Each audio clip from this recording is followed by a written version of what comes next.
Hello, my name is Miss Kelso, Head Teacher Administration. In this short video, I will demonstrate the process of submitting your subject preferences for next year. Please remember to explore our curriculum website and continue to ask questions to ensure you make an informed decision about which courses you are nominating to study for the next 2 years. Each student will receive an email titled Inner Sydney High School EdVal Choice Information, like what you see on your screen. This email outlines the 5 steps you need to go through to successfully submit your subject selection preferences. You will notice we have a link to EdVal Education, and you also have a personal web code which you will be required to enter to access that site. Once you have pasted your web code into the box, you can select Sign In. This will take you to the form to complete your selection preferences. Please notice in the top banner, I am logged in as Peter Pan, Test Student Year 9. Your name should appear in this box. If it doesn't, please log out and contact Miss Kelso or Mr. Kazanis so we can resolve the issue. When you hover over top of the Year 9 Electives 2022 box, you will get an option to click here. Select there, which will open up your preference form.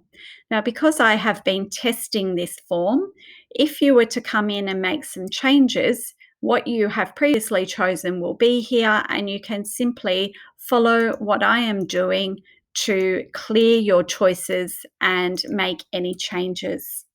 So from the blank form, over on the side, we have some notes for you. Please choose 3 main subject preferences and 3 reserve preferences.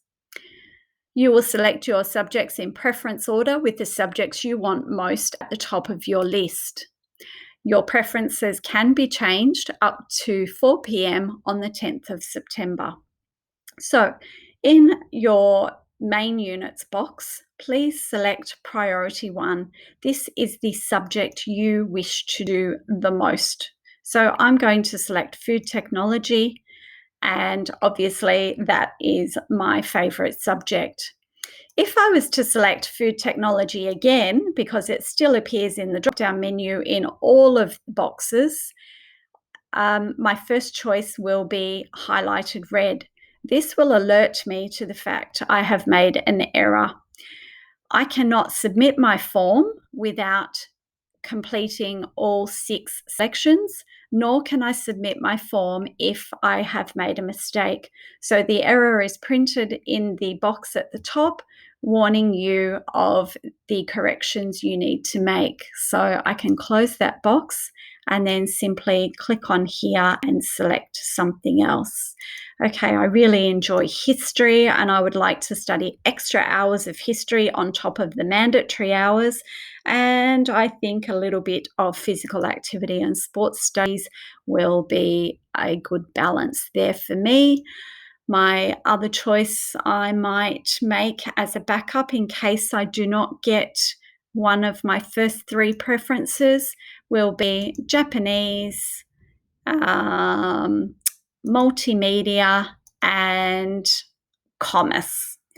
Okay, I'm pretty happy with those. You will notice there are some fees listed here. Please discuss with your parent or carer, whoever is at home with you, if it is okay that you select these courses. The fees cover the resources that you will be using throughout the course. Once you are happy with this, you are going to click Submit.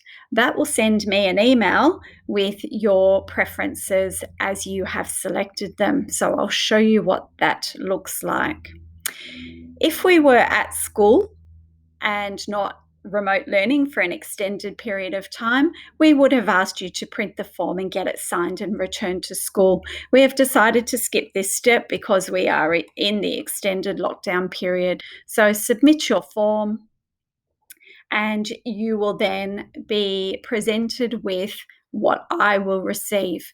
Your name should appear at the top here. The note, your choices are registered, which means I have received them, and they are also date and time stamped. This is particularly important if you do go back in and change your preferences. It's a really good idea to make sure that you know what your last lot of preferences are. As you can imagine, over the next 2 weeks, if you do make several changes, you might get slightly confused about what you have actually nominated to study. So this is a good way of version control for you and keeping track of what you have submitted. Again, to assist with that, you can send yourself an email using this green button, or you can print if you have a printer at home, or you can print as a PDF and keep that recorded, stored on your computer. Okay, so I'm going to send that email. Oh, sorry, these have been selected. If I were to send myself an email, I can fill in these. I could even send one to my family for their records if I wish. Okay, hopefully you will be able to submit your selection preferences without too much trouble. If you do have any questions or any concerns, please contact the school and Mr. Kazanis or myself will get in touch with you to assist in any way that we can. Just a reminder again, those preferences can be changed multiple times up until the 4 p.m. on the 10th of September. After that time, we will download the data and begin the next stage of subject selection, which involves determining which subjects will run and the constructions of lines. Once this is all finalised, you will be notified via email which subjects you are studying. Thank you.